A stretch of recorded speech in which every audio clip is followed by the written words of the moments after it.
Sabe quando olhamos para uma paisagem, uma floresta, um campo, o que vemos? Calma, parece tudo tão parado, não é? Mas, e se eu disser que as plantas são tudo menos passivas? Na verdade, elas estão no meio de uma conversa constante, travando batalhas, fazendo alianças. É um mundo secreto a acontecer mesmo debaixo dos nossos olhos. Vamos mergulhar a fundo nesse diálogo fascinante e silencioso. Pois é, e se cada floresta, cada campo, for na verdade um grande palco? Um palco para um diálogo que nunca para, que é super dinâmico.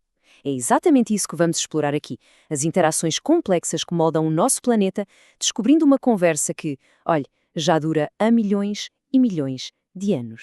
E a linguagem por trás deste diálogo tem um nome: coevolução. Pense nisto como uma dança adaptativa em que plantas e animais se vão moldando uns aos outros. É incrível.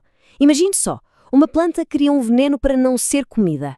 Mas o que é que acontece? A lagarta que a come evolui para conseguir digerir esse veneno. Fica imune. É literalmente uma corrida armamentista biológica. Uma adaptação de um lado provoca logo uma resposta do outro. Fascinante, não é? Ok, então o nosso percurso vai ser este. Primeiro vamos aprofundar um pouco mais este diálogo secreto. Depois vamos ver as alianças que se formam para a sobrevivência e, claro, a grande batalha pelo verde. A seguir, mergulhamos nas relações mais complicadas: amigos, inimigos ou os dois. E por fim, vamos juntar tudo e perceber por que é que esta teia é tão, mas tão importante. Certo, vamos lá começar. Como já vimos, a coevolução é mesmo o motor que move tudo isto. É este processo incrível onde as espécies se forçam umas às outras a melhorar, a adaptar-se. E o resultado? Adaptações cada vez mais especializadas. E esta dança, às vezes é uma valsa, outras vezes é uma luta. Vamos então focar-nos primeiro na parte das alianças. As plantas têm um problema fundamental. Elas não se mexem. Estão presas ao chão. Então como é que sobrevivem e se espalham? Precisam de ajuda, precisam de parceiros. E para isso, desenvolveram estratégias, super sofisticadas para recrutar animais. E o trabalho é para duas coisas cruciais: reprodução e colonização. É simples, na verdade. Para a reprodução, precisam que alguém leve o pólen de uma flor para outra. São os polinizadores. E para a colonização, para conquistar novos sítios, precisam de mensageiros que levem as suas sementes para longe. São os dispersores. Ou seja, são dois objetivos, duas alianças completamente diferentes, mas com o mesmo propósito final: garantir que a espécie continue a existir. E a polinização é basicamente um negócio genial. Pense nisto. A planta anuncia o seu produto com cores e cheiros. O cliente, que é o animal, vem à procura da sua recompensa, geralmente o néctar, enquanto ele se serve, sem se dar conta, fica coberto de pólen. E quando vai à flor seguinte, pronto, o trabalho está feito. A planta consegue reproduzir-se. É uma troca de serviços perfeita. E quem é que faz este trabalho? A lista é enorme e super diversa. Claro, temos as abelhas, as estrelas da polinização, mas também há borboletas, mariposas, pássaros como os beija-flores, até morcegos e besouros. Cada um com as suas preferências, atraídos por cores e cheiros diferentes. E foi exatamente por isso que temos uma variedade tão espetacular de flores no mundo. Mas nem todas as plantas jogam limpo. Algumas são umas verdadeiras mestras do engano. Olhem para o caso de certas orquídeas. Elas são inacreditáveis. Imitam na perfeição a aparência e até o cheiro de uma fêmea de um inseto específico. O macho, coitado, é completamente enganado, tenta acasalar com a flor e, no processo, poliniza. E a orquídea não gastou uma gota de néctar. Genial e um bocadinho traiçoeiro, não acham? Ok, reprodução feita. E agora? Agora é preciso garantir que os filhos, ou seja, as sementes, tenham um bom futuro. E para isso, a planta volta a fazer um acordo. Oferece um fruto delicioso, bem nutritivo, com pagamento. O animal come o fruto e depois leva a semente para longe, para um sítio novo, dando à próxima geração a melhor chance possível de vingar. Mas nem tudo são flores e frutos doces, claro. Este diálogo também tem um lado bem mais conflituoso. Uma verdadeira batalha.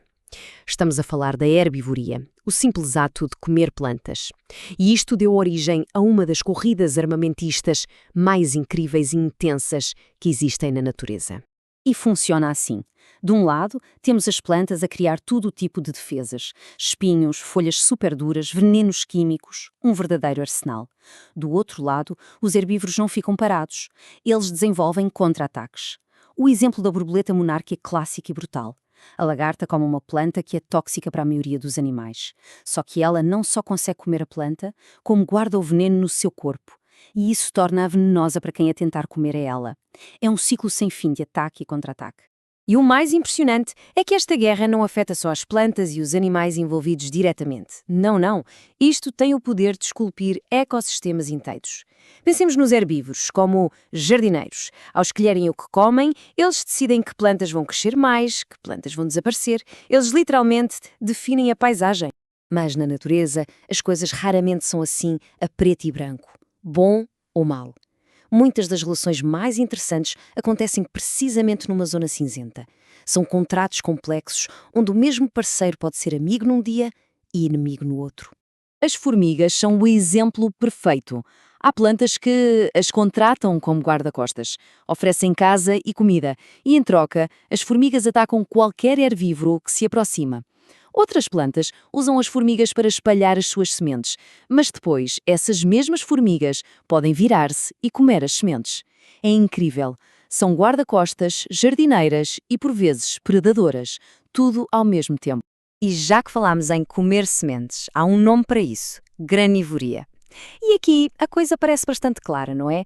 É um conflito direto. Para o animal que come, é uma refeição cheia de energia. Para a planta, bem, é a perda de um filho, de um descendente. Só que, até aqui, a natureza arranja uma reviravolta na história. Pensem nos esquilos, por exemplo. Eles são predadores de sementes, certo? Eles enterram-nas para comer mais tarde. Mas a memória deles não é perfeita. Muitas, mas muitas dessas sementes são esquecidas.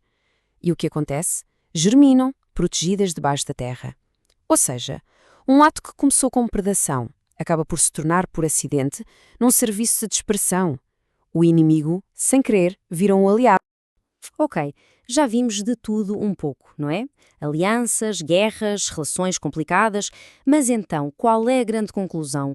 É que a natureza não é só uma lista de animais e plantas, nada disso, é uma teia imensa e super intrincada de interações, onde cada fio está ligado a todos os outros.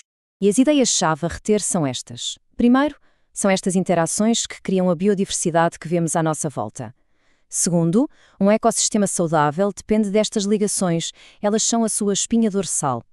E, um ponto crucial para nós, os nossos sistemas alimentares, aquilo que comemos, dependem diretamente destas alianças. Pense só na polinização. O problema é que este equilíbrio, que demorou milhões de anos a ser construído, é delicado e agora está sob uma ameaça gigante. A perda de habitats, as mudanças no clima, tudo isto está a cortar os fios desta teia. E quando um fio se parte, as consequências espalham-se. Desaparece um polinizador e a planta que depende dele fica em risco. Desaparece um dispersor e a floresta inteira pode ter dificuldade em regenerar-se. A verdade é esta. Nós estamos a mexer nas regras. Estamos a alterar este diálogo que existe há milhões de anos. Nós estamos apenas a afetar uma ou outra espécie, estamos a mudar o jogo todo.